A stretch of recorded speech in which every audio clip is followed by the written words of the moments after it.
Okay, well, I know that there was no malintent in this comment. I know that.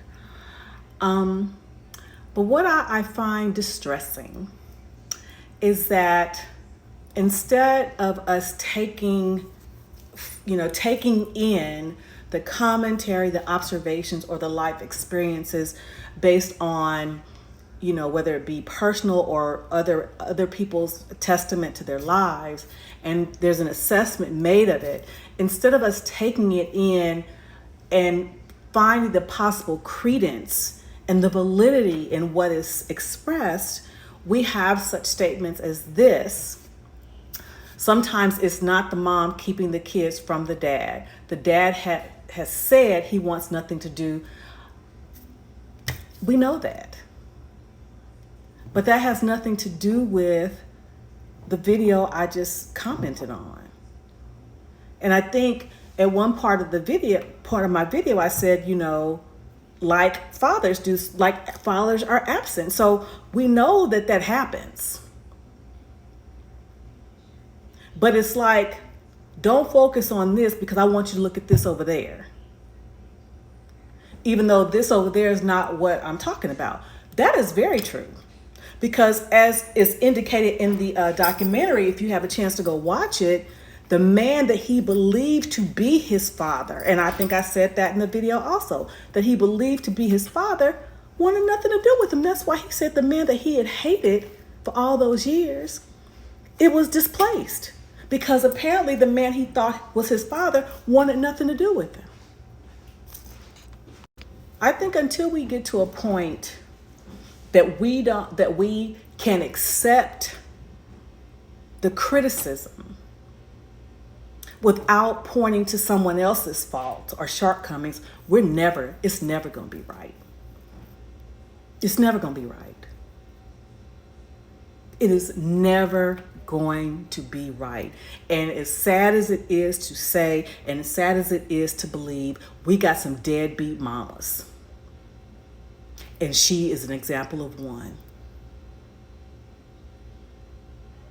And it's hard to swallow that because more often than not, it is the mama who is bearing the brunt of the responsibility of the kids. But we cannot also forget the fact that, yes, some dads will say, I don't want nothing to do with the kids, but it has nothing to do with the kids. It has everything to do with the mama. Now, you may say, well, that shouldn't have anything to do with it. But you can only kick a dog so much so they said, I'm done being kicked. I'll explain myself to my child later. Now, do I advocate that? No.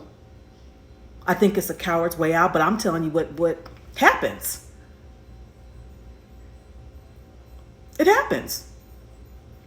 Because sometimes mothers make it difficult. Yeah, we do. Sometimes mothers make it difficult, so dad's like, I'm out. I'll explain it to my kid later. But even that's not what I'm talking about with this. What I'm talking about with this is that this is an example, and then paralleling it to my own father's life. And I think the point I'm making is all the choices that are being made, the kid's not making them. It's the parents, whether it be mom or dad. And the person who suffers is the child. In this case, Kirk Franklin. In my father's case, him.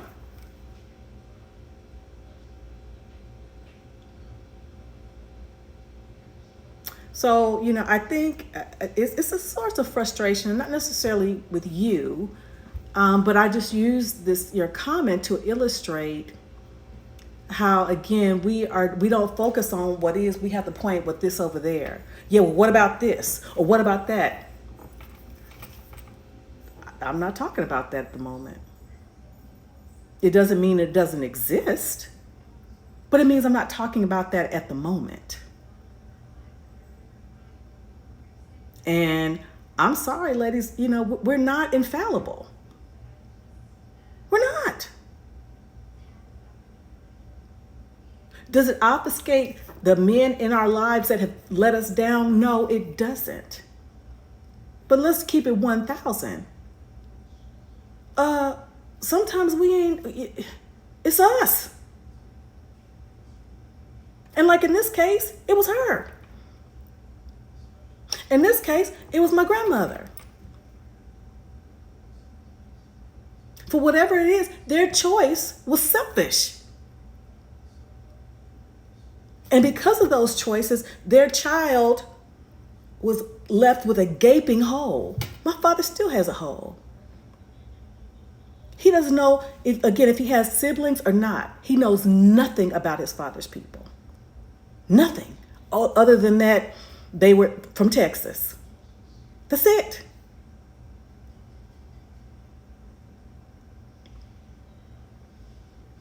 You know, the moment that I think that there is hope, I find it's always something that lets me know that maybe there isn't. Maybe there isn't.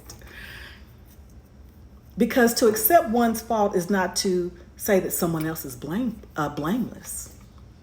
It's to accept one's own shortcomings. But it's like you can't accept your shortcomings without pointing out somebody else's flaws. That ain't the way to do it.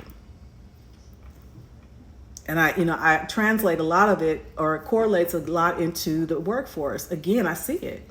When you point out the deficiencies or the opportunities for improvement in someone else, they want to point out what you're doing wrong. Well, I'm not talking about me. I'm talking about you. We can talk about me later.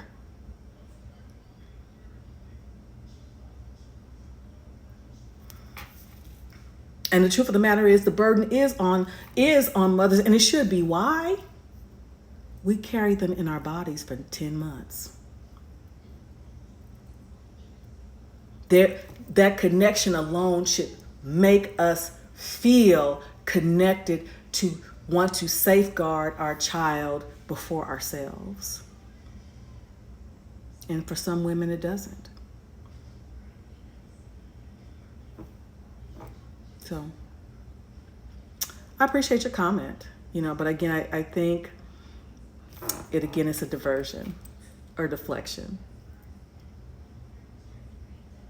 Okay? Take that with you.